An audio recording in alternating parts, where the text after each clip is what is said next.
What up everyone, it's your man Xman87 here, bringing you another Marvel Legends video, and what I have for you today is the Marvel Legends Avengers Wave Controller Build-A-Figure Series Iron Man and Thor double feature review. Before we get into everything, if you could please leave a thumbs up, like rating on the video, it'll help show your support for my channel and I greatly appreciate it. Now with that said, let's go!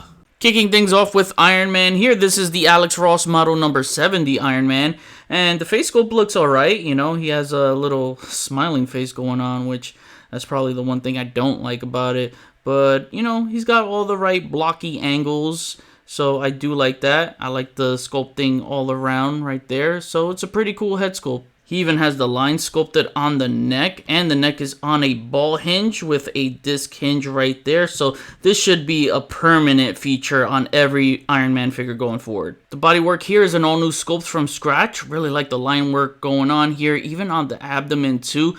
All the lines are really sharp. And the arms, while they look nice, is probably my least favorite feature about the figure. For two reasons, here's why. The shoulder pauldron right here, when you articulate the arm up, it creates this crease right here, so it gets a fold there and it looks ugly. So if you keep it posed there for a certain amount of time, it's going to look very ugly and it's going to stick out like so. And I feel this crease will create some damage over time.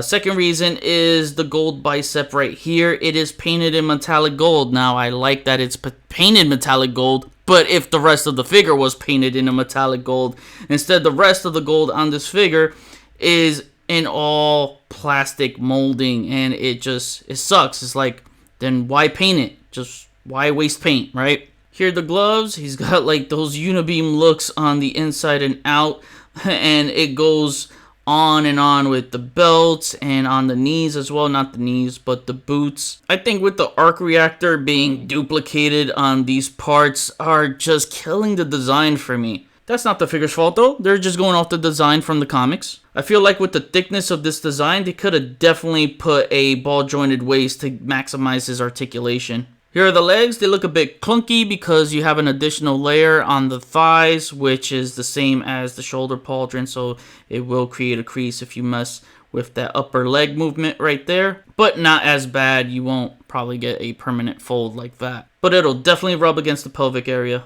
Gold plastic has a nice shine to it. You get that nice line work continuing through the back.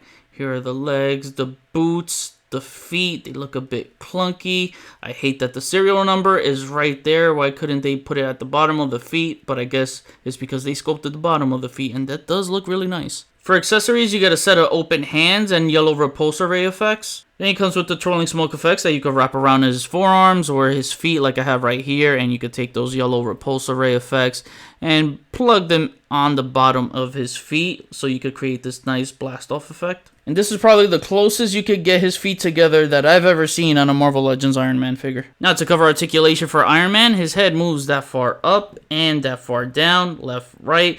His head does tilt nicely side to side and rock all around.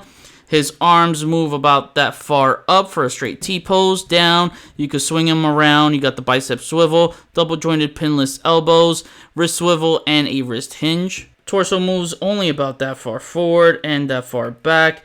It does swivel, it pivots nicely, and it rocks around. Legs spread about that far apart, and they kick up that high and kick that far back. You got the legs that rock around, thigh swivel, double jointed pinless knees, and no heel to the Iron Man butt.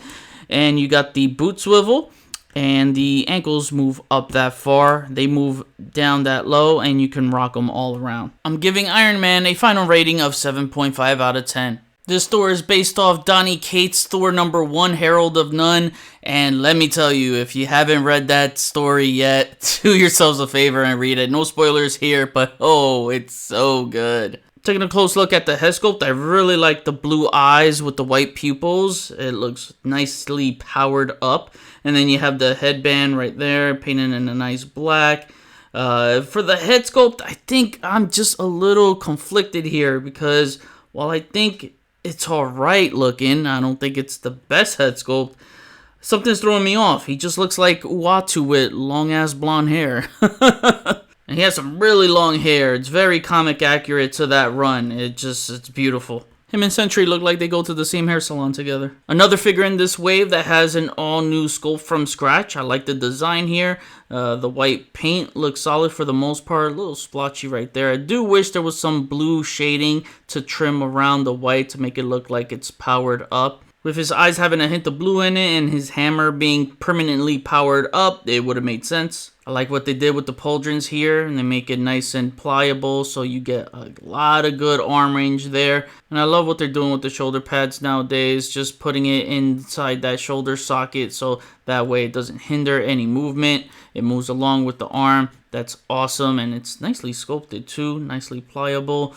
And I love the sculpting on the arms and on the legs. You get that nice squared out material. Reminds me, it's giving me Heroic Age Thor vibes, which I suspect that we will get a Heroic Age Thor reusing these arms and legs. So I am super excited for that. His gauntlets with the spikes on them, and it has nice texture. The figure just has nice texture all around, and it's just absolutely stunning to look at. Here's a little strap right there that you can put Mjolnir in for storage, and more texturing on his knee pads, the boots. You get the spikes on the knee pads, by the way. That looks really nice. Get this red band around his boots. More of that texturing goodness. And here's a look at the shoes right there. I love that the cape has this nice gradient to it. So you get this purple to red gradient. You get red on the back.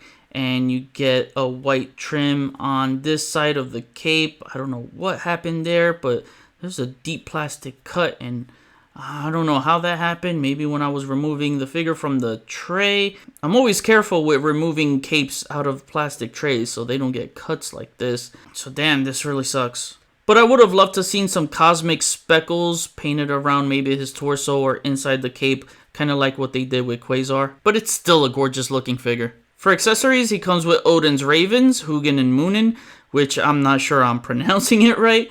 But really nice sculpt to these. You get one with the wings out and then one with the wings folded in. And you can have him sitting on Thor. So you could do something like this where you could tuck the feet inside the shoulder socket there and just have this one resting on his arm. And he comes with a left open hand, a gripping right hand with a vertical hinge to hold his hammer. The hammer is nicely powered up in a nice translucent blue color. I like that. And then you got the lightning effect, which looks awful. It looks more like noodles instead of having that sharp, edgy kind of lightning look. It's a little too squiggly for my taste. Now to cover articulation for Herald of None Thor, his head moves about that far up, and that's pretty much all you're going to get. It is on a disc hinge, but that's all you're going to get when it comes to looking up. And then looking down, you get a little more movement.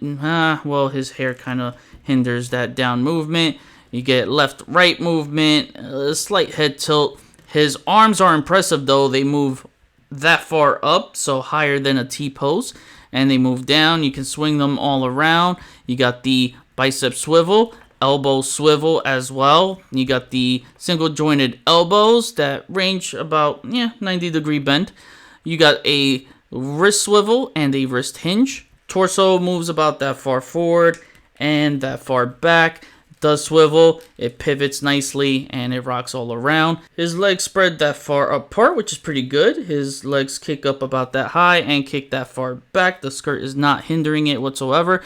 Legs rock around, and the thigh swivel right there. You got double jointed knees, but no heel to the Herald of None butt. His ankles barely move up, and then it does move down, and you can rock them around. Herald of None Thor gets a final rating of 8.5 out of 10. Don't have much for comparisons, but here is Herald of None Thor next to the 80 years classic Thor.